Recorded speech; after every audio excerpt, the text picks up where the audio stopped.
and welcome to The Content Bite, a podcast for freelancers who use their words to make money. I'm Rachel Smith, a freelance journalist, copywriter, and content producer.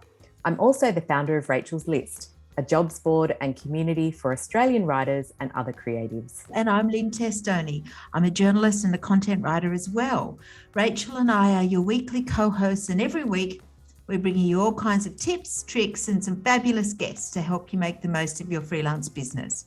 This podcast is sponsored by our good friends at Rounded, easy accounting and invoicing software made just for Australian freelancers and sole traders. It's everything you need to make freelancing easier. Find out more at rounded.com.au. Also, if you're a gold member of Rachel's List, Rounded is giving you 20% off an annual subscription plan. Upgrade to gold membership for all the details. Hi, Rach. Great to be back on the pod again. Hello. Love our weekly catch-ups. It's so good. I know. Yeah, and we've got such a good guest this week.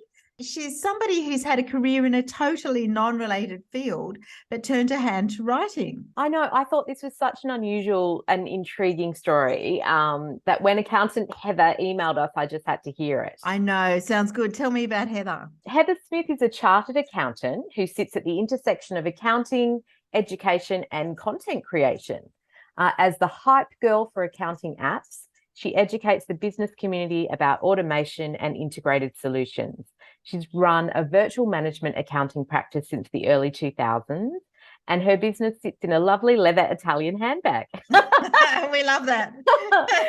She also works with clients across the world and travelled extensively. Lucky you, Heather, and welcome to The Content Bite. So much for having me here. I'm so excited. You're my favourite podcast that's non-accounting.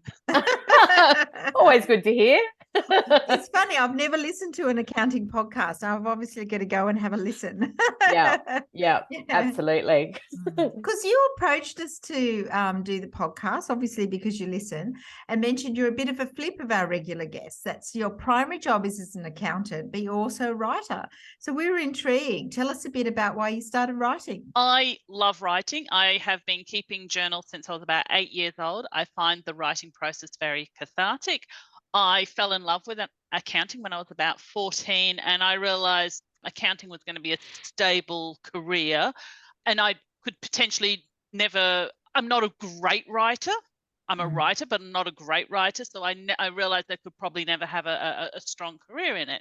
And so I went down the accounting route, but have embraced writing along the way and have managed to use it in some interesting ways. So an accountant moonlighting as a writer isn't something we hear about every day.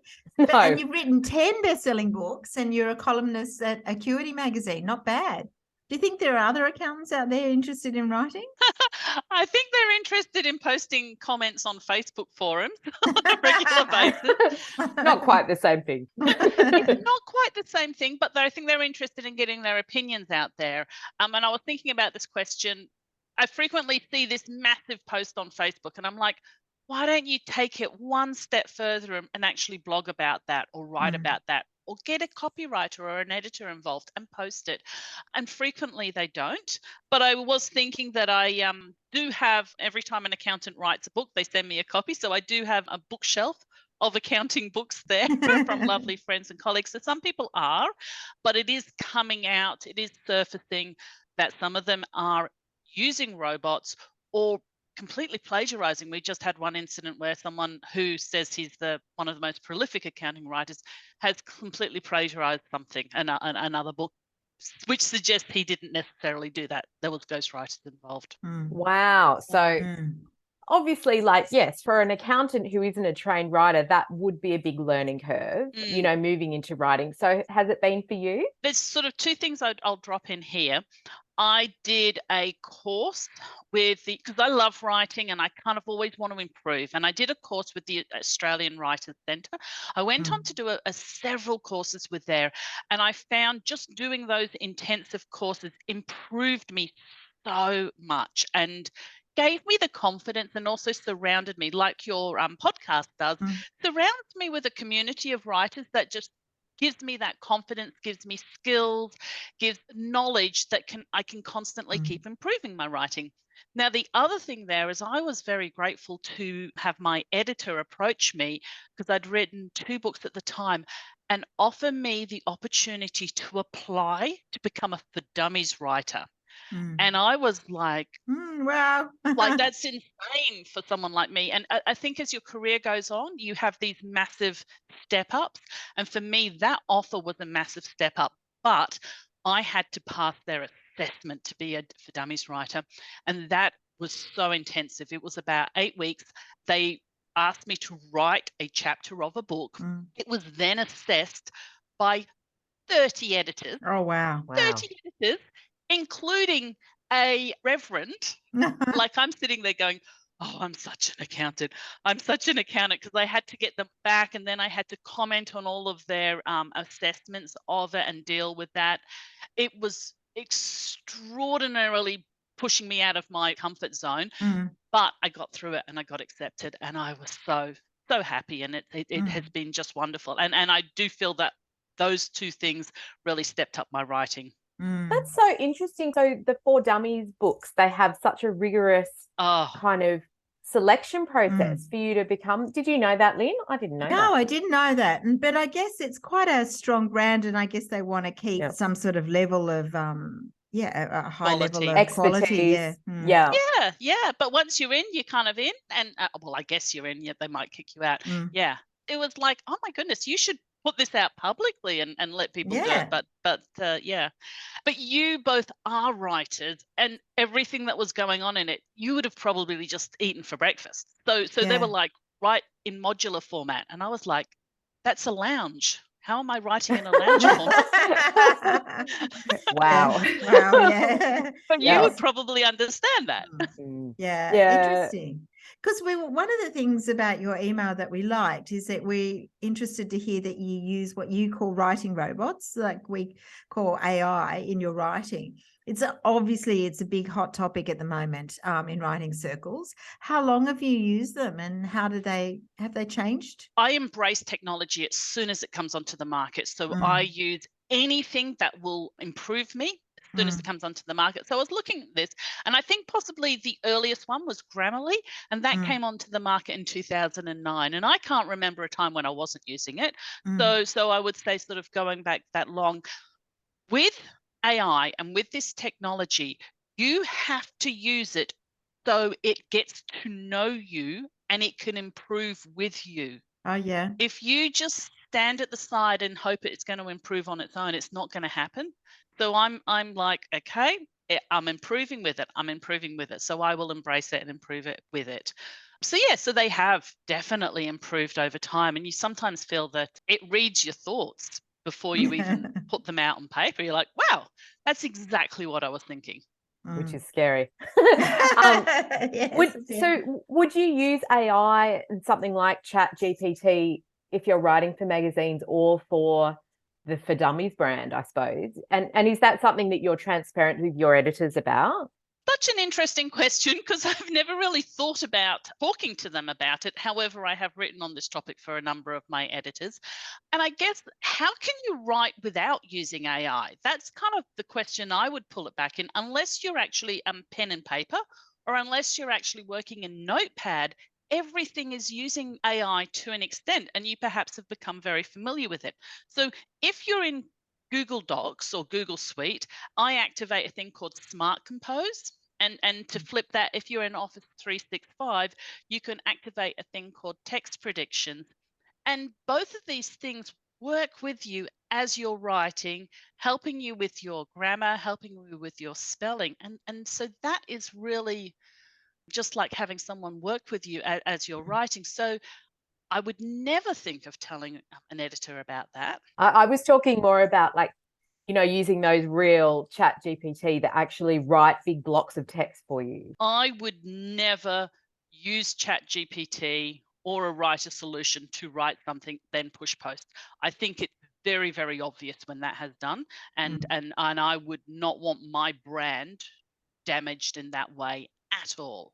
What I would use them as is brainstorming. And I would potentially write something and then put the same theme in there and see what they have said, see if there's anything I can pick out from it. just the same as if I had a person sitting here beside me and asked them something. I think it's very obvious when people are using them purely. And no, I would never submit something that is not genuinely me to an editor. What's the point? That's not writing. That's not the joy that writing gives me. That's a different thing. Yeah. So that's how you use AI in your content writing, as a thought starter, maybe a bit of help for additional ideas. Is that how you do it? Yeah, absolutely. Yeah, using it as brainstorming. And that's great. That leverages what you're doing, and that helps you improve what you're doing, and gives you, it might say something that you go, oh, maybe I'll go and research that and think about that, and then come back and add something to what I'm writing. I would definitely not just use it cut and paste format. Yeah. I liked what you said about in your email to us about how you can build the house when it comes to writing about accounting technology, but you need a copywriter to come in and decorate it. So does that mean you're often hiring copywriters or editors? Absolutely hiring. And I recommend everyone, every single business owner who is wanting to put pen to paper, engage and have a relationship with a copywriter that makes them sound like themselves. So I just think that's an essential part of being in business. I'm the technical expert. I know how things have to be phrased in terms of that technicality of it. And I can put that down on paper, but I can't, as I said, decorate it. I can't make it. I can't make the flow happen there. That is that wonderful flow and the tightening of it that a copywriter does. Now, I could perhaps work on it for 3 hours and get somewhere there, but it's not worth my mental energy doing that. And that's where copywriters and editors, that's their skill set. So I'm comfortable putting that on paper and then passing that to wonderful, wonderful skilled people. I'm always like, the wonderful thing about freelancing is there's lots of people with skills out there, so you don't need to do everything. Do what you can do and then pass it to someone else. And it doesn't matter. It could be like 20 minutes worth of work for them, half an hour, whatever. They can pass it back. But if you've got that ongoing relationship, that is easy to do. I love that, Heather. I wish all businesses thought like you. Yes, no, it is true. I mean, I wonder, because we've talked a bit about, that there is a lot of panic around apps like ChatGPT and Jasper. But accountants have been told for years that robots would replace you, and that hasn't happened at all. What do you think of this sort of current panic? Oh, I'm glad that it's happening to someone else for a start. It's been happening to the accounting community for like a decade, and what it's meant is we haven't had we aren't getting accounting graduates coming through, so we're actually massively understaffed at the moment, right?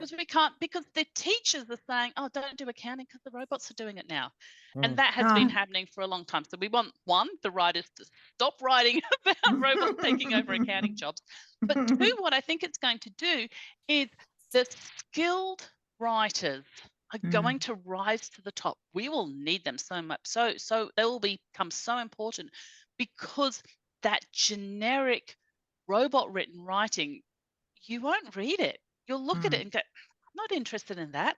Yeah. We want authenticity. We want personalization. We want to feel the story, and you'll actually become more important.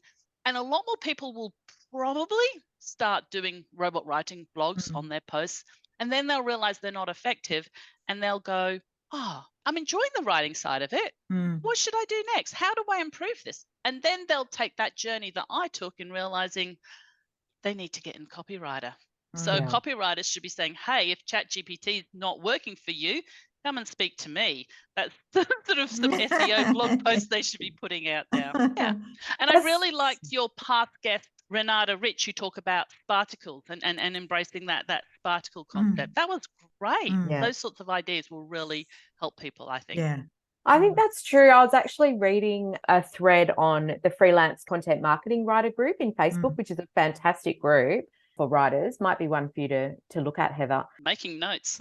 Yeah, there was a guy there who talked about how he went to his agency and asked about ChatGPT and asked a series of questions, and the agency replied. I don't know if you read that one, Lynn. I did. I thought it was really good. I know you shared it in the Gold group. Yeah. Oh, it was so fantastic, wasn't it? Because the agency said that they did have a flurry of clients that went, oh, great cost cutting measure and left and went and used all those tools and then came back and took out even bigger contracts with the agency to bring writers back to their business. So yeah, that gives us all hope.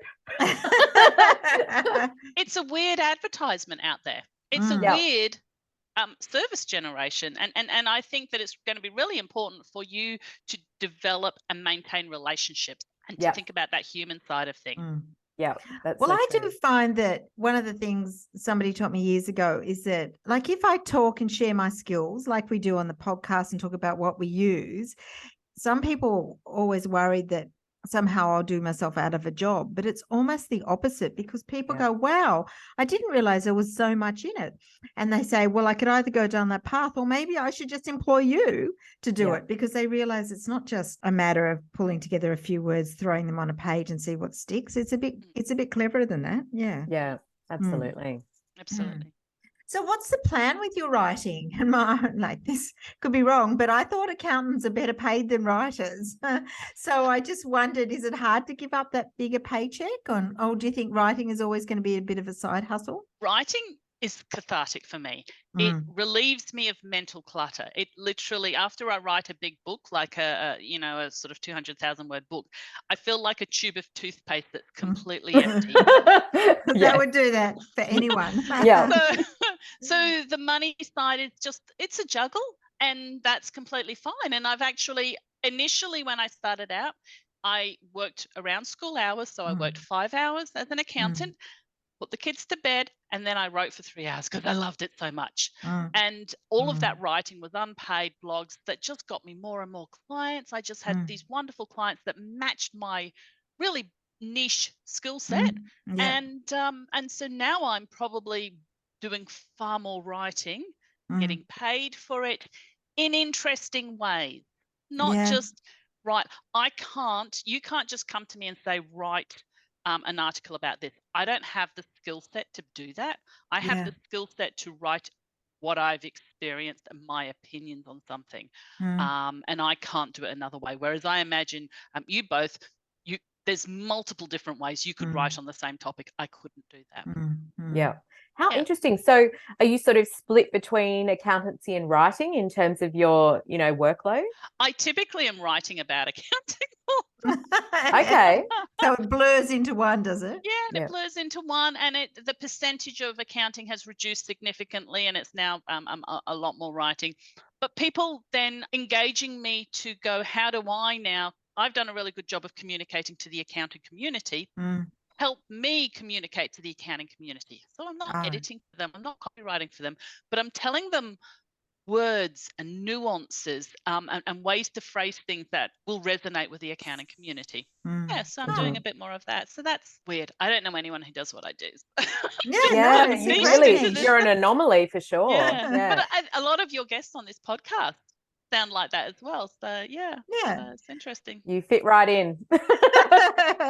Do you maintain a client list, or do you think there's something that freelancers can learn from? Primarily, and as a business owner, or someone who's talking to another business, I would encourage you always to have clients on retainers.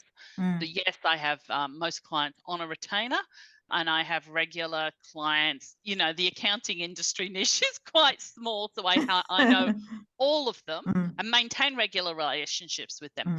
I'm lucky because I can go to a accounting conference and they'll all be there.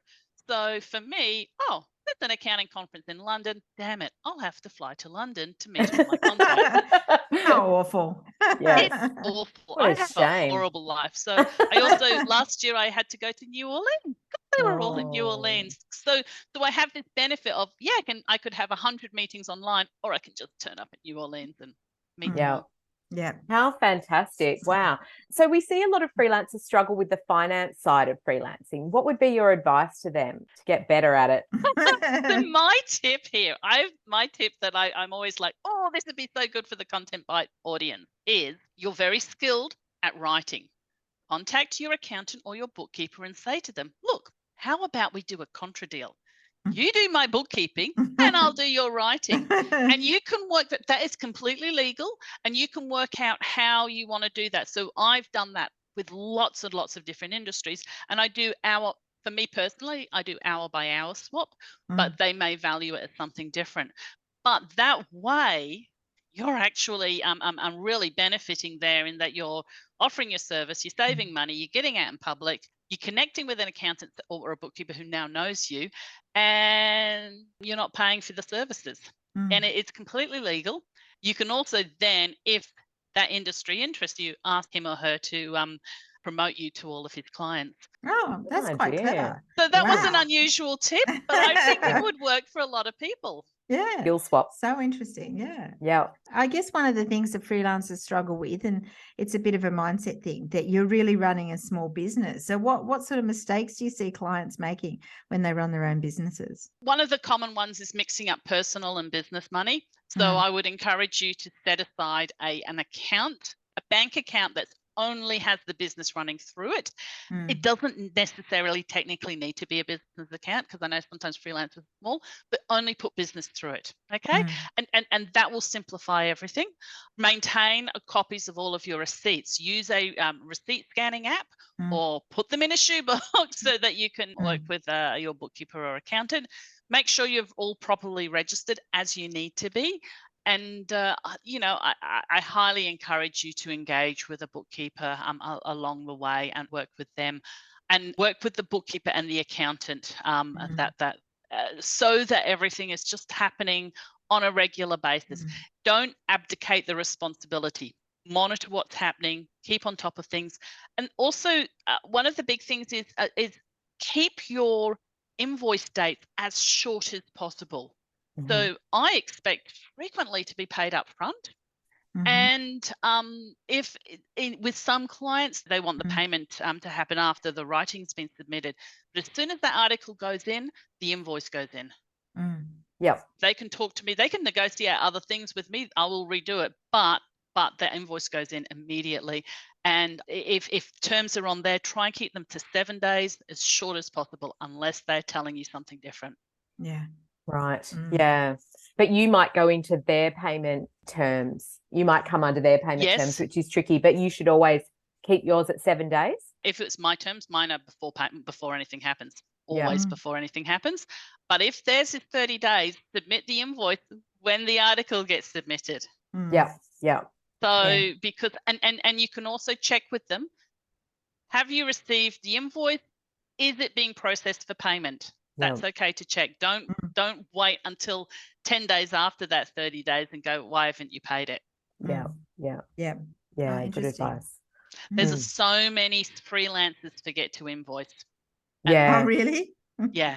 Gosh. I can't understand that. I'm like, bang, get that out there. Give me my money. Yeah. You deserve it. Yeah. Okay, well, talk us through your average day. Like, are you sort of working on a book at the moment, or, how does your column work? Is that monthly? What do you do every week or day? So I get up really early. I get up about 4:30 and I go for a walk with my dog for about an hour and a half. Oh my God. 4:30. Wow. That's the middle of the night, Heather. Well, no one's around and you can... Yeah, exactly. There's a reason for that. Everything for me is about clearing the mental clutter and clearing my brain so I can think, and so I can have sort of big thoughts. So I go for a big walk with my dog for about an hour, come back, and then I'll start working early. My clients can be all over the world, so timing zones can, I'm always alleviating for their timing zones. I will focus on doing the big block, big thinking in the morning when my energy is highest. And then I may have meetings later on in the day when my energy levels are lower and my thinking levels can be a bit less. I will typically try, I kind of make a list of 5 things I plan to try and achieve that day, and hopefully will get them done in the morning. I typically will do some writing that is like a journal entry, but it will go up public and will go up public on LinkedIn. That's sort of my cathartic, this is what I'm doing, this is what I'm doing. I try and be kind of transparent in what I'm doing there. And I run on inbox zero, so I work through my email list to actually deal with things, which I know a lot of people don't like, but that works for me. I love an inbox zero myself. Doesn't really happen, but I try. You're good with that, whereas I've got like ridiculous amount of stuff in my inbox. I know this is a constant thing between me and Lynn because I like a bit of white space at the end of the day under all my emails. And Lynn never has that. All in there. It's all in there. It's all in there. Yeah, and I guess Whatever. it's processes. I'm very, very process driven. I'm very checklist driven, and I'm very much recording habits, recording processes, refining things constantly. I'm not surprised by that somehow. So my day will frequently involve testing a new app and seeing how that's going and whether I'm going to embrace it or not. Yeah, amazing.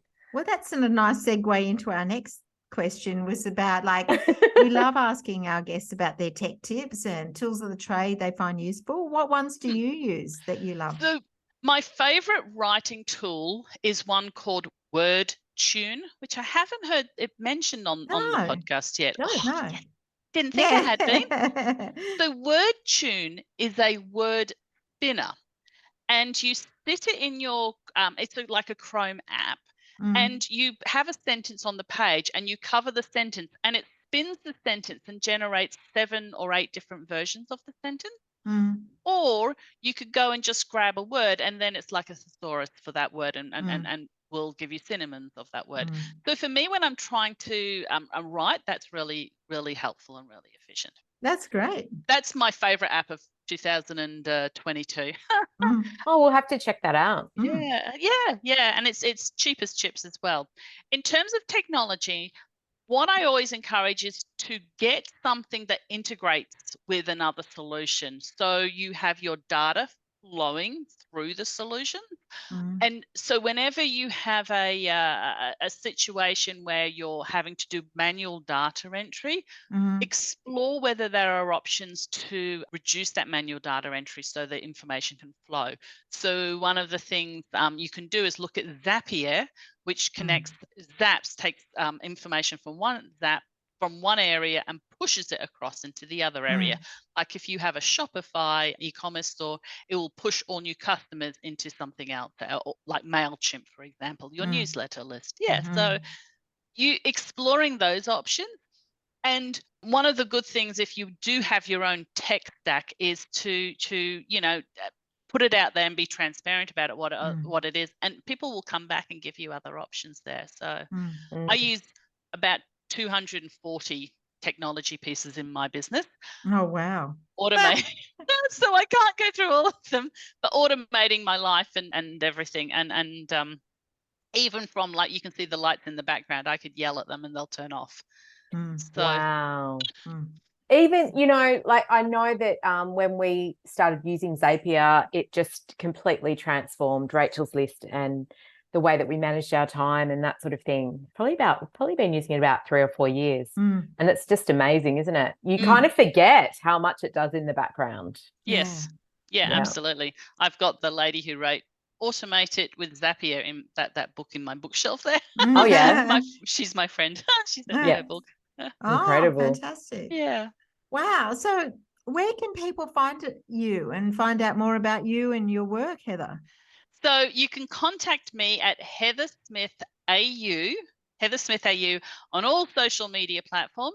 My website's currently having technical challenges, so it's not up, but contact me on whatever platform that you work on, and that works for you, and you should be able to find me. Fantastic. Amazing. This has been such a fascinating chat, Heather. Thank you so much for your time. I know. It's just been great. Thank you so much. I'm so happy. What a wonderful way to start the week. Thank you so much for having me on. It was my 2023 goal. Oh, that's nice. Seeing you've achieved it, and we're still snuck it into January. Yeah. Amazing. Or February when this is up. Yeah. So we'll put some links to Heather and everything in our show notes. And so head there to find out where you can connect with her.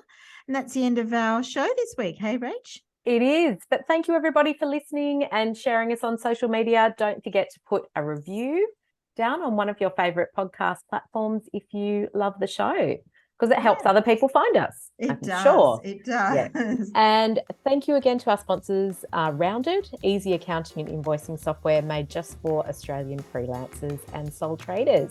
You can find them at rounded.com.au. Okay. Thanks, everybody. See you next week. Yeah. Bye. Bye.